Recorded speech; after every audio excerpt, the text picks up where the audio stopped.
de encontrar. Soy así, ya es muy tarde para cambiar.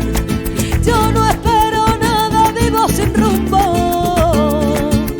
Solo quiero amar cada segundo. Welcome back, everybody. So young again. Today, I would love to welcome Bob Martin. From a high-powered mob lawyer during Miami's wild Cocaine Cowboy days to a certified meditation teacher with an MSW to go with his JD, Bob Martin has helped hundreds redesign their thinking for the life they dream of. I love this. Bob's journey is anything but ordinary. Now a two-time published author and professor of wellness at Elon University, Bob blends Taoism wisdom, brain science, psychology, and humor to tackle everything from breaking free of limited beliefs to finding clarity and resilience in life's chaos. Welcome to A Little Less Fear podcast, Bob. Woo! Thanks. I am so happy to be here. And I want to thank you for putting the time and energy into creating a platform so that folks like me can come and have a word or two. It's a real act of love. So thank you so much Well, for thank you so having me on. Absolutely pleasure. Thank you so much. And so I'm really curious about your journey. Like what brought you where you're at today? I was on your website and just really in awe with the alignment because I mean all this stuff feels true to my heart. How you're combining brain science, Eastern and Western psychology, and spirituality all into one. But what brought you there? Because as far as like my life story, everyone's got their own story. But for me to get to where I'm at, it was a hell of a journey. I'll tell you that much. In which I'm very blessed. I'm blessed to have gone through this hell of a journey. Yeah, it's an interesting question because if you had asked me the same question at various points in my life, I would have had such different answers. Sure. Now at 75, I'm getting closer and closer to having the answer of I just don't know. Because it seemed like there were doors that opened for me at critical times. And I always think about, there's these two words. There's coincidence, Mm-hmm. and then there's synchronicity. And synchronicity has this little subtle nuance to it of kind of an intelligence behind the coincidence. Yes. And I wonder about that all the time because if I look back on my life and some of the things that have occurred, it's just so hard to think that it was just happenstance. Mm-hmm. But on the other hand, it's kind of above my pay grade. And You're saying it's above your pay grade to try to differentiate the difference between a synchronicity and a coincidence? well, to know, it's above my pay I grade to see. know if there is a cosmic intelligence. What I generally put it in these terms. I have a current working hypothesis of And how what's the that? universe works. Which is subject to change, if different evidence comes in. But to answer your question, um, there's so many things that contribute to a person's life path. Mm-hmm. Some of it is just plain luck, and some of it is experiences that you have. I was blessed to have parents who were meticulous and virtuous, even though they were not religious. Uh-huh. Um, and I came across a couple of books early on in life that made a big difference. I can say, I think I probably have to go back to tell you my folks. My dad was Hungarian royalty, and the Bolsheviks, when they invaded Hungary in 1917, he was born in 1898. Um, they wiped out most of his family, and my mom was Roma Wow. Gypsy, and her family, of course, with the Nazis and everybody else. So they didn't come upon a idea that there was a God that was worth worshiping. So I didn't grow up in an anti-religious or atheistic family, but it was just a non conversation that we had, Mm-hmm. Which and I makes think. sense. I mean, with that history, I mean, Yeah, that's a lot of suffering going on there. Yeah, although it was interesting that my dad, being an immigrant who came through Ellis Island and had that whole immigrant American story, found his way to the American dream through popcorn. Yeah. I said, he said when he discovered popcorn in 1932, he turned to my mom and said, "This This I can sell. There's nobody that would not like this. Yeah, And, that's for sure. and so he did require me to attend children's Sunday school at various churches. Because he said, we are Americans, and it is important that you know the Bible stories. He talked like Dracula from Bela Lugosi. Um, and um, and so I guess one of the things that was an early formation was that I didn't understand the stories, because if you're not brought up and taught that there are creatures that can't be touched or felt, there aren't I don't like to use the word supernatural in a derogatory sense, but just that's the appropriate word, that gods and cherubs and angels and devils. If you don't grow up with that, Yeah. you don't believe it. And so I would go to these classes, and the stories were like Disney. Some guy got eaten by a whale, and Right. somebody else this and somebody else that, Yeah. and somebody else blew a trumpet and the walls fall down, and all these other stories I was told. But the one thing that was consistent that I heard everywhere that I was brought was that there was this guy, and I wasn't quite sure, if he was a god or a man, but they always kind of referred to that he was up there, and I never quite understood what up there meant, but that this guy loved me. Mhm. And I think that was something that has abided me through my whole life, that I have a feeling that the universe accepts me. I was a fat boy. I was bullied by the girls. They all ran away. They called me cooties. There's a lot of things that were, difficult for me. But there was always this feeling, that the universe accepted me. And so I could abide by stuff. I read To Kill a Mockingbird, Yeah. and I fell in love with Atticus Finch, and later I became a lawyer. So maybe that was a piece of it. Um, I um, I read the Man of La Mancha, Don Quixote de la Mancha, Yeah, Don Quixote. and all of my life I've been tilting at windmills and taking up all of these impossible dreams. So maybe that was a piece of it.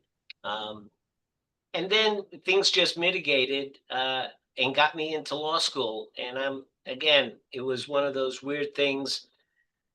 Um, like I say, I was a big boy, and I didn't find out that my body had a use until I discovered football.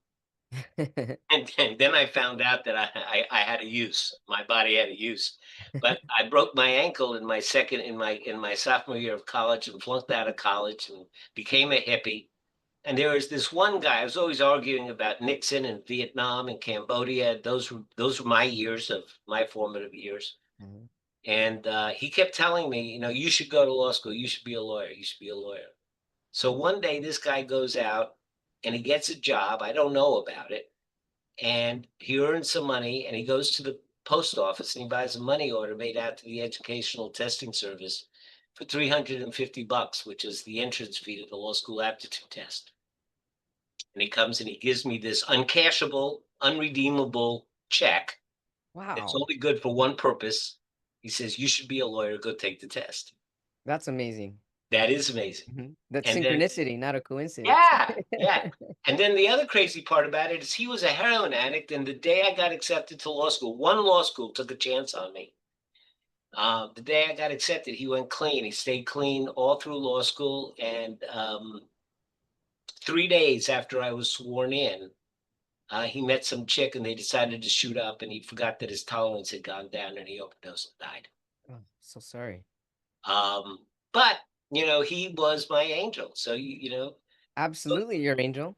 when things like that happen to you in your life, you feel like you had some kind of purpose. There's something that you need to do to honor it. Mhm.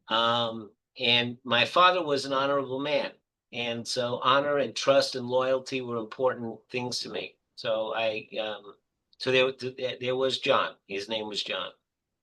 Um, the other things that came about, I was a real mediocre student, but the first day I went to law school, somebody asked me what kind of lawyer I wanted to be, and all of a sudden it hit me that there was an opportunity for really me to have an impact in life. Mhm. and I'd never crossed my mind before that. So, for all you late starters, for all you guys, that are struggling through school, I mean, I flunked out of one school, barely made it through cooking school to get my bachelor's degree, and somehow got into a law school, and then wound up being the head of economic crimes and consumer frauds in the Miami DA's office during the Cocaine Cowboy days. So go figure. That's incredible. Wow. We hit the mob for a lot of money, and then they came and hired me when I left the DA's office, because they said if I was good enough to beat their lawyers, I was good enough for them to hire me.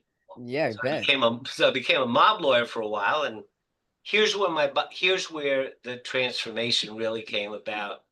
My life started hitting the skids personally. Now I'm making money. I had my house paid off by the time I was 32. Amazing. I was making money hands over foot. People walked into my office with $9,000 in cash in little Wow. brown paper bags, Oh my gosh. and but it was the Cocaine Cowboy days, and I gotta say, I was doing some cocaine and I Sure. was doing some other stuff, and my behaviors were not exactly moderate, and I wasn't paying attention to my family, coming home late at night, leaving early in the morning. So I was seeing a therapist, and again, here's one of those things. Turns out my therapist was the English language editor for Master Watching Me, who was a 72nd generation Grand Master Taoist from the Shaolin Temple. Holy moly. Wow. There we go with synchronicity again. There you go. So Master Nee came to Miami. I mean, the way it's a whole story about how I found out about all this, but Master Nee came to Miami, and the moment I met him, it was like, oh wow, this guy, he's got it together. And I want to know what it is that he's got, because I want me some. Bob, what was it about his energy that made you feel this guy's got it together? That's a good question. Well, there was an energy, and it's hard to define, the sensation, maybe a little bit of a tingling kind of a sensation, but it was more of the fact that he looked right at you, but he wasn't looking at you. It was like he was looking through you or into you. Mhm. I mean, normally when we look at each other, we can sense where our eyes are focused. And I Sure. just got the sense that his focus of his eyes was about 3 inches behind my nose. So as if he was feeling you and being the utmost present that he could be. Oh, he was, he was there when he was there. He was, yeah. There was this stuff about him. We would play. Some kids came over to George's place, one with his little dinner, and they wanted to play hide and seek, and we all played hide and seek, and nobody could find him. He was just like that. I mean, he was 72 years old when I met him, and he was as lithe as a baby. He could sit on his heels. He looked like he was 35. And he didn't talk much, but he giggled a lot. He giggled and he laughed and he chuckled a lot. What we were watching a movie. I remember watching a movie called Mr. Roberts, probably way before your time, about this guy who wanted to get on a warship. He was on a supply bucket. He wanted to get on a warship, and finally he got the transfer. And Master Nee just stood up and he said, "I like this ending. I'm going to bed." And it was just, I like this ending. He was just so in control of himself, not in control of himself, just sensed his way through things. But he was a Taoist Grand Master, and he taught me Taoism. I studied with him for 8 years, and it was absolutely transformative. I can imagine. What type of studies did you partake in? Well, there are two, I mean, other than Tai Chi and Kung Fu and the other moving energy manipulation practices like Qigong and the like that, I still continue to practice. I think that the two main practices are studying and contemplating the Tao Te Ching, which is, I suppose, the seminal book of Taoism, And what that means is the Qing means a classical book. Tao means the way, and Te means virtue. So the Tao Te Ching is the classical book of the way of virtue. Love And it. when it was given to me the first time I read it, I started reading it, and I mean, it became obvious. This is a operator's manual for how to live life. Love it. It doesn't ask it didn't ask me to believe in a God. It didn't ask me to believe in spiritual creatures, although the Tao itself, is very physics based, very energy based. And we could probably do a whole podcast on Taoism. Oh, I would love to. I would love to dive deep on that. It Absolutely is, love it it. is, it is. To me, Taoism is the perfect study for today's world. I agree. Yeah. It is, it takes us away from the judgment of good and bad.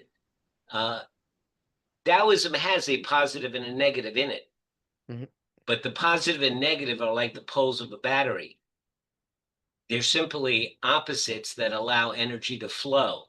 They have no judgment attached to them. Right. Negative is not bad. But Exactly.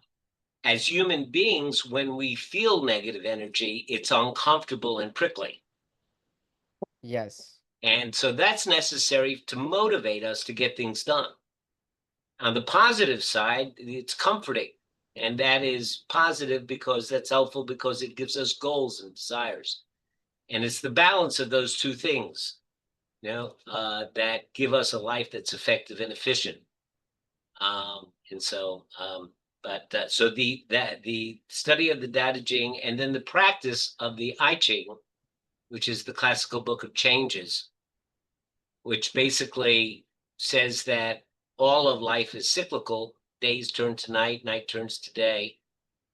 But good times also turn to bad times, and bad Mhm. times turn to good times, so that there are appropriate ways to act when times are good and when times are bad. And if you can, What are some of those ways? well, if things are going real great, what we have a tendency to do is coast. We have a tendency to go out and play. Kinda surf, go ride the wave? Yeah, yeah, yeah. And some of our energy ought to be directed to storing up some energy and putting away some reserves for when things aren't so great. And when things are really bad, we have a tendency to want to have to go out and fix it and use a lot of energy and panic and the like. And often, all we need to do really is have patience because things will turn around and they will get better. Matt, the Chinese symbol for zenith, the very top, Mhm. is about to go down. And for nadir, the very bottom, the Chinese symbol is about to go up. You think of you think you're out in the ocean and you want to swim into shore. So Yes. there's three ways that you can do it. One is you can panic and drown, not the best. Right. Two, you can say, I got to get to shore and just put out all your energy and swim into shore, and you will get there, but you'll probably be exhausted. Oh, yeah. The other way is to take a look at the flow of the energy around you. Mhm. And you'll notice that the tide is going in sometimes and sometimes it's going out. So when it's going towards the shore and it's beneficial, take advantage of it and swim like hell. But when it turns and it goes against you, you don't want to be swept out. But if you can just put out enough energy and hold your reserves until that time passes and it turns again beneficial, then you'll reserve your energy, you'll save it up, and you'll have it to swim like hell when it's going with you. And if you look at people that do Tai Chi, especially when they do push hands, you'll see that they are actually practicing the going forward and the coming back, the going forward and the coming back. And Taoism cuts that cycle up into 64 pie slices and basically says there's a time to retreat, there's a time to wait, there's a time to be patient, there's a time to take advantage of what's good, there's a time to darken your light, There's a time that people won't listen. There are times people are anxious to listen. Mm-hmm. Be sensitive to those times and adjust your behavior to make it the most effective and efficient. And what you'll do is you'll have a life that's much easier. I love That's that. So I guess adjust. that's the basic fundamental tenet of Taoism, I would say. And so to be adjust your energy to become more efficient with your energy for the times when there's a high tide and a low tide. And Hmm. so then you become in flow and with your own natural fluctuations of your own energy coinciding in alignment with the way that the earth's energy flows back and forth. Yeah, exactly. You I have a know, question. I'm sure, sorry, go sure, ahead. sure, sure. It's like, let's say you got a great idea and you go to your friends and they're talking about what they want to do next weekend, and you want to tell them your great idea. Yeah. The energy isn't going with you because, they don't want to listen to you right now. So you hold on, get patient, be quiet, shut up. Yeah. But don't just wait there with everything on your tongue. This is a great time to review what you wanted to say and maybe polish it a little bit, and maybe think of the best way that you can say it, because eventually they're going to turn around and say, so what was that you wanted to tell Yeah. us? And then you'll really be ready to give it to them in a slick and polished way, so that your speech is even more effective. That makes sense. Yeah, So a question I had earlier sure. when you were talking about the classical way of virtue, and then we were talking about taking away judgment of the good and bad. Then we went into the qigong, the book of changes, and how all days are cyclical. And so, and in days being cyclical, it's best to reserve your energy, conserve your energy. So I have a question. Let's say that you're having a great day, right? And you're Hmm. just full of energy, and like the Hmm. moment you get up till sundown, you're just full of life and you're just loving life. Right. Is there a time within that loving life period of the entire day that would be best to come down from that natural high to reserve it, or should you ride the wave of being on sky, on cloud nine all day? So, great question. Great question. That is a terrific question. So, what I would say is, you know how sometimes, let's say you're telling somebody a joke, right? And you're actually telling the joke, and your mouth is moving and words are coming out, and then there's this other part of your brain that is evaluating how they're taking it and projecting whether or not they're going to get the joke, and if Right. you're saying it right, and how you're doing, and fearing that they're not going to get it, and all of that, those thoughts are there, right? So that is your intuitive or your left side brain throwing stuff up for you. The only problem is that it's not really well trained, Mm-hmm. and we don't spend a lot of time paying attention to that other voice. It just happens. Mm-hmm. So when we start paying attention to that other voice, we start to connect with it again, and we find that it is actually trainable. It's actually educationable.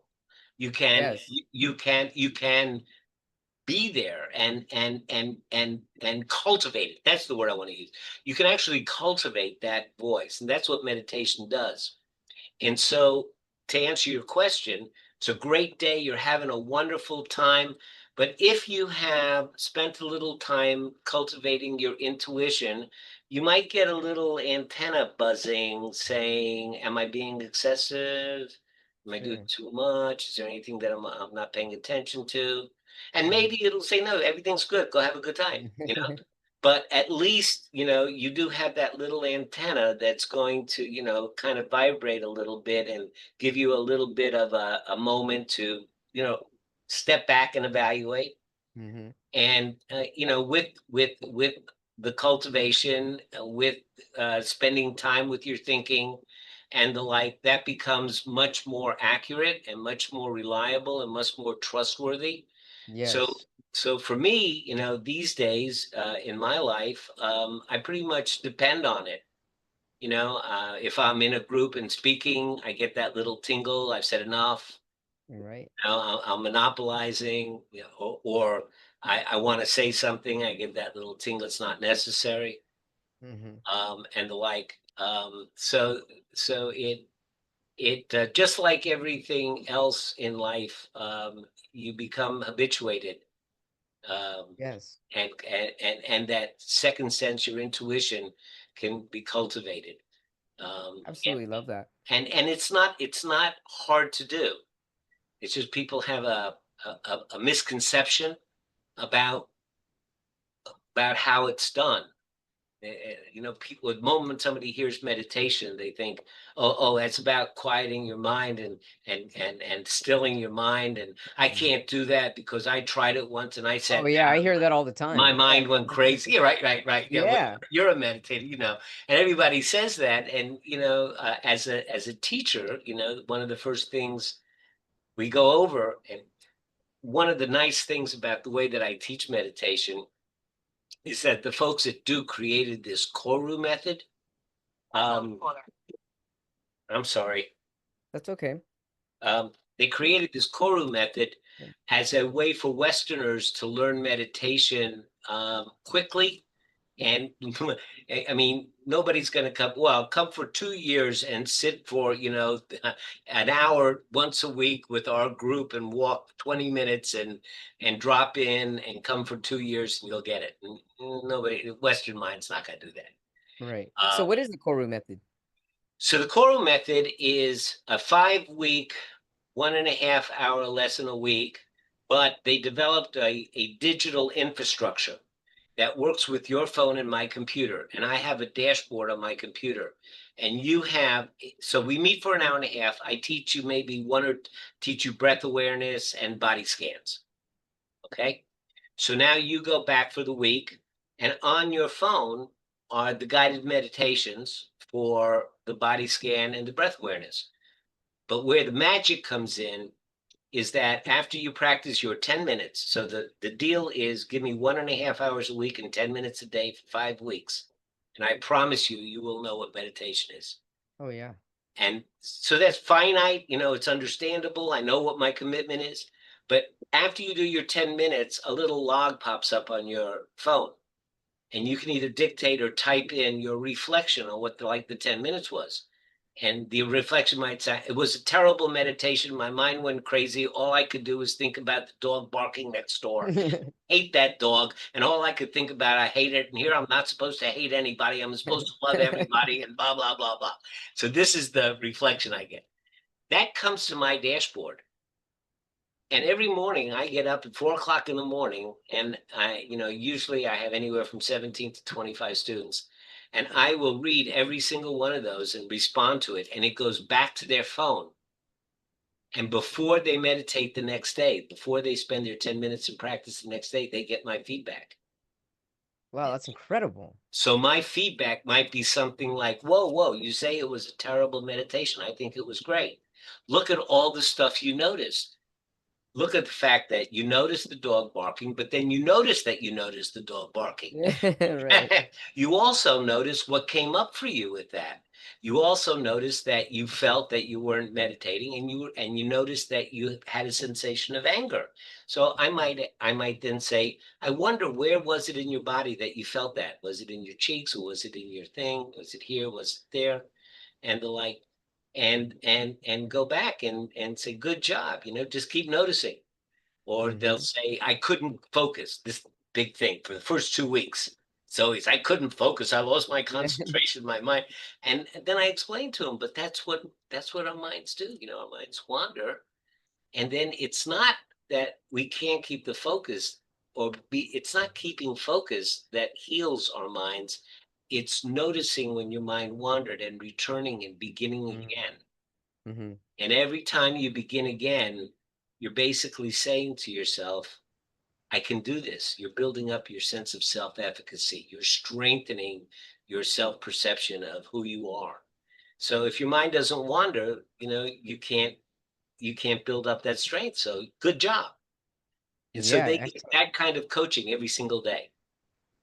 Bob, I have a question about the body awareness. So, if in this situation with one of your students or a hypothetical situation, someone says, "Well, I couldn't think, or my heart rate was up, and I was starving," and then you come back with the question of where in your body did you feel the discomfort or the stagnant energy, and let's Hmm. say they say, "Or I felt it on my legs, or I felt it in my shoulders." What then do you do with that information once they're aware of where they felt the tension? Well, Or the energy that yeah, was yeah, yeah. causing that tension. So generally, it starts off with, "What do you mean? Where did I feel it?" Sure. Yeah, Because we're right. so disconnected with the body. Yeah. So by the time, so most of the dealing with it comes in even getting to, I Mhm. felt it in my shoulders. Mhm. It's from, I don't know what you're talking about. I felt it all over my body. And Sure. finally, when they get to the point where they can say, I felt it in my shoulders, or I felt it in my cheeks or in my neck, that's it. I mean, they got it. Because what happens then is that since they have become body aware and they're feeling a physical sensation, they've got to be in the present moment. You Mhm. can't feel a physical sensation in the future or in the past. So when you can actually become aware of a physical sensation that's in your body, then from there you can say, okay, so now you're here and now it's now. Is there anything dangerous here? Mhm. And then they realize all of the things that I regret in the past, all of the things I'm catastrophizing about the future, they're not here right now. I don't have to be afraid.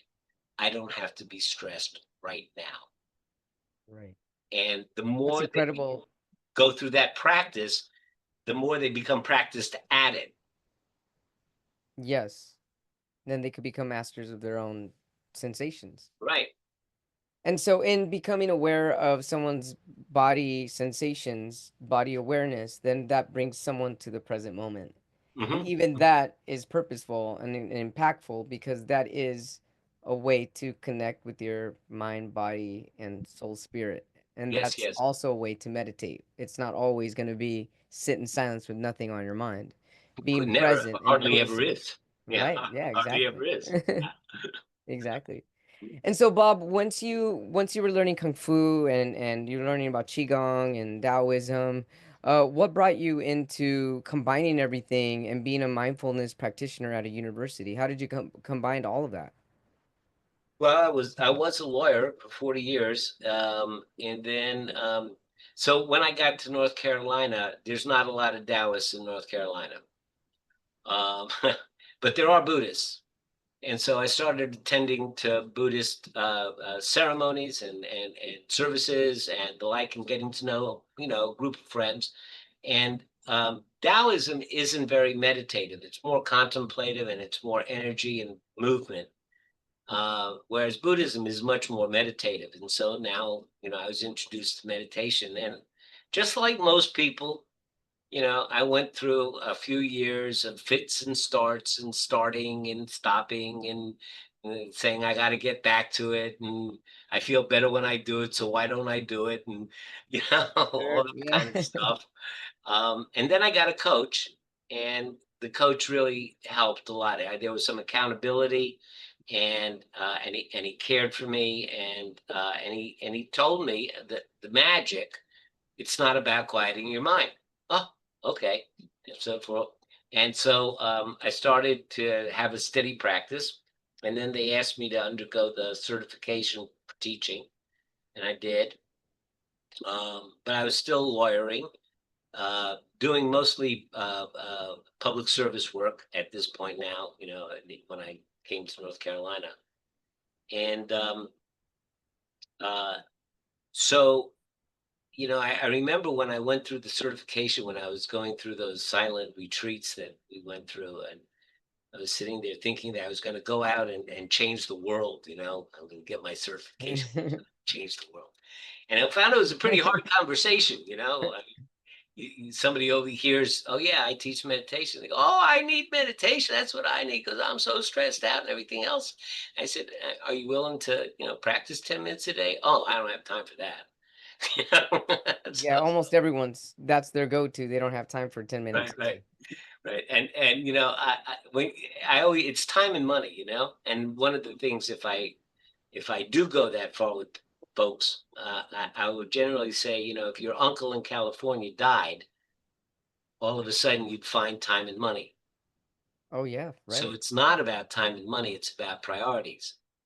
Yes. It is It's about about priorities. it's about priorities. I mean, if you make it important, you'll find the time and money. Just yesterday I was in a class, a little introductory lunch and learn, Uh-huh. and somebody said, "Yeah, well, we were talking about 5 and 10 minutes." She goes, "Well, I can't do that because I wouldn't have time to do anything else." She said. So I said, "Well, 5 or 10 minutes." She goes, "Oh, I would not just do 5 or 10 minutes. I would, if I was going to do this, I would do it for 20 or 30 minutes." I said, "Good. So Yeah, that that gives is you good. what, 15 hours and 30 minutes of a 16-hour day to get everything else done?" Maybe I was being a little bit too snide there. I think maybe I was a little too Mhm. aggressive, but I just sometimes even the meditation teacher gets a little frustrated with folks. Sure. Well, I think the frustration, I mean, I definitely understand. I think the frustration really comes from your heart being so compassionate and loving because you want so bad for them to be on this path that you're at because you've seen the beauty that it's brought you and the peace and the flow. And you Mhm, want people to be in that same flow and that same energy that you have found and discovered yourself that it took you years to find. And if mhm, someone could simply just practice and just try it out and really open their heart to it, it's gonna change their life forever. mhm. So true, so true. And of course, it's not the only path. You mentioned brain science before. So where the brain science comes for is, if you teach, your students ask you questions. Yeah. And when they ask you a question and you don't know it, you want to go find out. Mhm. And so, people would say, "Well, how does this work?" So that leads you to go, look at stuff. And so I came across Harry Seligman and, positive psychology, which led me to, and here's a great resource for anybody and everybody, the Mm. Greater Good Science Center The in Greater Good Science Center? the Greater Good Science Center in Berkeley, California. Anybody that's working with anything around happiness and meditation and brain science and fight, rest and relax, parasympathetic, sympathetic Oh, nervous I system, love it.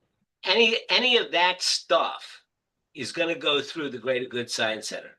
That is like the country's center. Anybody that's working in that area is connected to them. Whoa, I love it. And they have some videos, and they have a course which is self-directed, which anybody can take for free. It's pretty intense, though. I will tell you. I mean, it's when I say intense, it is it's very thorough. It's Mhm. called The Art and Science of Happiness, Oh, I love that. and it will teach you everything that you need to know about the research around happiness. Little things like you know um, when people say, if only this happens, I'll be happy. If only that happens. If this Right. doesn't happen, I'll be.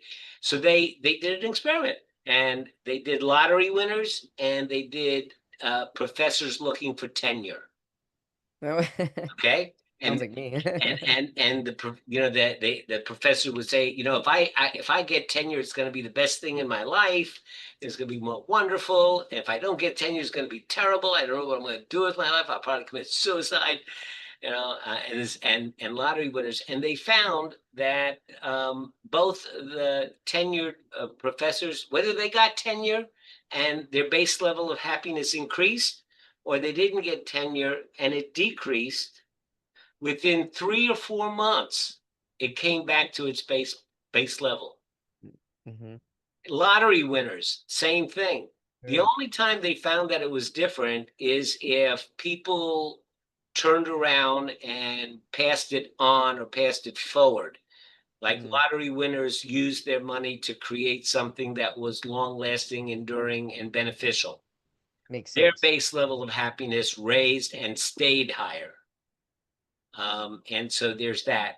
They also have a subsection called the Greater Good in Action, GGIA, which has about 55 practices that have been researched, and we know that they're effective. Things like things we've heard of before, like keeping a happiness journal, or writing down 3 good things that happened at night. And they actually do research, and they can tell you that if you do, write down 3 good things that happened during the day, if you do that every day for 30 days, it'll raise your base level of happiness between 14 and 23%, and that will last for 32 days if you don't continue it. But if you continue it, it will, they can tell you all Yeah. this. Oh, I love this. I gotta check it out. It's really cool. I absolutely love that. So Mhm, that is the Greater Good Science Center in Berkeley, looking up the art and science of happiness. mhm, mhm. I love that. So what makes you happy, Bob? And what makes me happy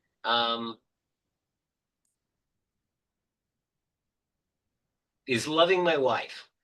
I mean, I love to love her. And I mean, I know that she loves me, and that's wonderful. It's great we have a good relationship. But I just love catching on to some little thing that I know makes her happy, and then doing that and seeing how happy she gets. So that makes me happy. It makes me happy to watch the progress of my students, because I get to read their daily journals. And can you imagine what it's like? I mean, it's like I'm taking the crown off of their heads and looking Yeah. into their brains, and seeing it. And then in about the third or fourth week, I see when all the conditioning starts to break up, and they really get a taste of thought freedom, the freedom of Yes. of understanding I'm not my thoughts. I am the creator of my thoughts, and Yes. understanding the potential that they have and getting a taste of that. That's truly blessed. Um, I'm blessed that I know to blessed, and I'm happy that I know that I've learned that we have a responsibility to beauty. Wow, I love that. What an incredible statement. We have a responsibility to Responsibility be. to beauty. You know, um, our left and right side brains, we know now, because we can read the amount of electrical activity in the right and left prefrontal cortexes. And we know that if your right prefrontal cortex is overly busy and your left isn't, that you're going to be pessimistic, you're going to be cynical, you're going to be negativistic, you're going to see the glass as half empty. We know that. And the world will activate. That's where your fight flight response, that's where your survival response is, that's where your evolutionary sense of protection, danger, and stress comes is activated, and the world will activate that an awful lot. Yes, it will. You can't suppress it. Brain science is telling us you can't intentionally suppress it, you can't make it go away, but you can build up the electrical energy on the left side of your brain. And when you build that up and balance it, it can be predicted that you'll be a fairly happy, well-adjusted, person. And so the only way to build that up, I mean, meditation's one way, but just getting out in the morning and watching the sunrise, Yes. having a daily affirmation, um, repeating a couple of things, saying what happened good today, reflecting on the gratitudes that you have, opening your eyes and, being amazed that you still have eyes to open. Yes. These things, to reflect on them and cultivate them, balances off the right side, and it gives you that resilience and that sense of being able to deal with stuff. You know, as a Buddhist, that life has a lot of pain in it.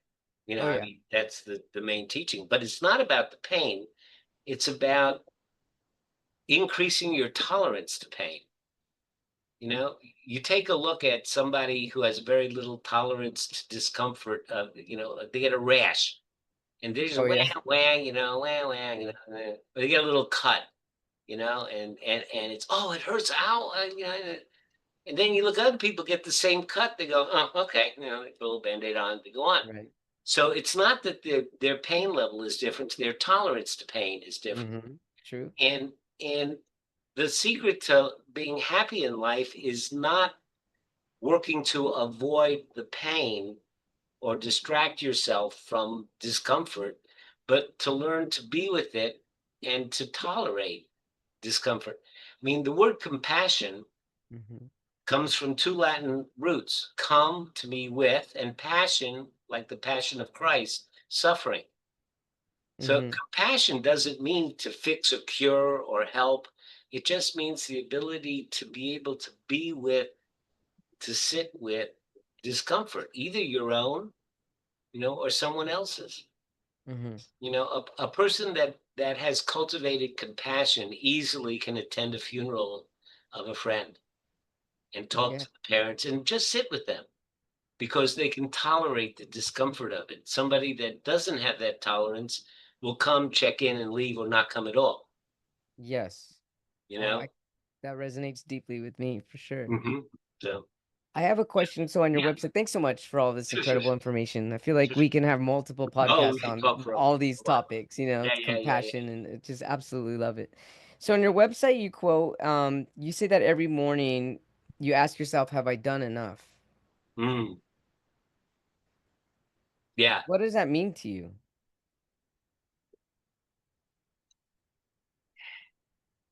it's funny. Pope Francis and the Dalai Lama and Jesus are all known for washing the feet of their monks and disciples. And it's about service. It's where you get your life. You get your life from service and from generosity. And by asking myself that question, have I done enough? It keeps me from the arrogance of thinking that I have done enough. Jimmy Carter, I think, said something like, my faith calls me to do whatever I can, however I can, as long as I can, with whatever strength I have. Um, and it's kind of I read that, and I think, that's what my faith calls me to. Um, and so it's just a way of keeping myself in check, keeping the motivation high. The Beautiful. next time I'm called on to do something or to help somewhere, not to think, well, I've done enough. Mhm. Now, sometimes, you get to that point, like when I stopped going to court every day, I said, I've done enough here. You know, Mhm. but there were other things that called me. Sure, absolutely. I can see that. So I mean I'm glad you cleared that up because when I read that, I guess some of the things that I felt into it without knowing you and talking to you and getting to know you, I just wondered and I questioned myself if you or question your self-worth in that. Oh, yeah, no, Mm. it's not. It's not Okay. that. Okay, great. I mean, you look out at the world, and if you open yourself up to the suffering, which I don't mean, in a bad way, but I cry a lot. um, I cry out of happiness, but I also cry a lot for the suffering, and especially in today's day and age with the political situation that's going on today, there is such cruelty, and lack of humanity. It I coined this phrase, existential heartache. It's exactly what it is. It's exactly what it is. Well, that's a great phrase because it absolutely makes sense with what's happening right now and it's disheartening, it's heartbreaking and it's an existential crisis. It really is. especially, for somebody that spent 40 years of their life, advocating for Lady Justice, to see the legal system corrupted. It hurts. I can imagine, especially being in your shoes, all your years and all the dedication that you've spent. And thank you. Thank you for all the time and the love that you've given and all of your Thank you. passion and your compassion.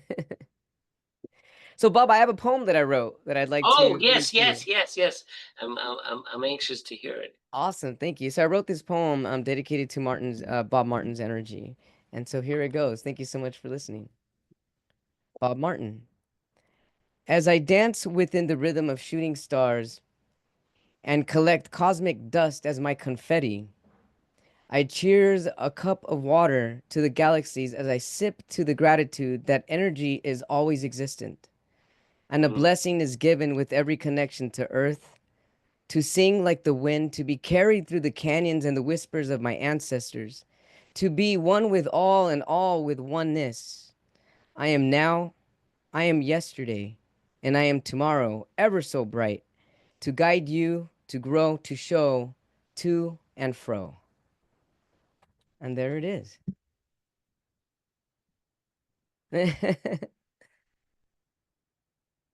Thank you. Oh, thank you. You captured it. You captured me. I'm Wow. glad. Thank you. It feels great. It feels great to capture your incredible, divine, intelligent No, I energy. mean that's. Oh, please. You'll share that with me, right? I will. I'll type it up and I'll email it to you. Oh, please, please, please And do. it will actually be published because I'm gonna get a collection of the poems that I've written to guests, and it will be published with your name on it. Yeah, Oh, that sounds wonderful. Thank you so much. I'm absolutely. deeply, Thank you. deeply touched. Thank you so much for receiving that. And so, thank you so much for being on Little Less for your podcast. It's been really incredible. I mean, I know you scheduled months ago, and it's so incredible how the alignment, the time always comes at the right time. And so, it's circling back to the beginning of this conversation where you were talking about synchronicity and coincidences, and basically which one is true or which one weighs more than the other, or what's closest in alignment. I mean, if one were to ask me, I really feel that there's no coincidence ever. Everything is synchronicity. Everything is energetic alignment, and depending on where you are with your energy, and where you are with your energy is going to be what you're going to karmically create, the type of ripple effect that you're going to create, and the type of ricochet and boomerang that's going to come back to you. And so, in that, everything is perfect synchronicity, whether it's bad or good. As you were talking about earlier, we were talking about the Taoism, we were talking about Qigong. Everything is a spectrum. There is actually no judgment between good or bad. Everything's on the same line, on the same spectrum. And so, we're in flow and in flux, back and forth with all of this energy. And while we're in flow and flux between this energy, means that we're actually in perfect synchronicity all the time. And so, in trying to find this balance, we don't need to try to find the balance because naturally, our flow, once you start actually flowing with it and going with the quote unquote bad and good, you're flowing with the natural rhythm of Mhm. earth, of energy, of the cosmos, of with yourself and all of oneness. And in that, I can feel and tune myself into knowing that everything is perfectly synchronized. And so, I'm just really grateful and I'm in full gratitude and receiving your blessing and your energy and this synchronicity. Thank you so much. And how can our viewers, our watchers, and our finders find you and your books? You can find everything my website, awiseandhappylife.com. And I would love it if you and your readers would subscribe to my blog, which is on Substack. But you can get the links on my website at wiseandhappylife.com. But as you were saying that, I got to say one more thing. I'm sorry. Yes, say it, say it. It's okay. I love it. Are you familiar with Desiderata? No, I'm not. How do you even spell that?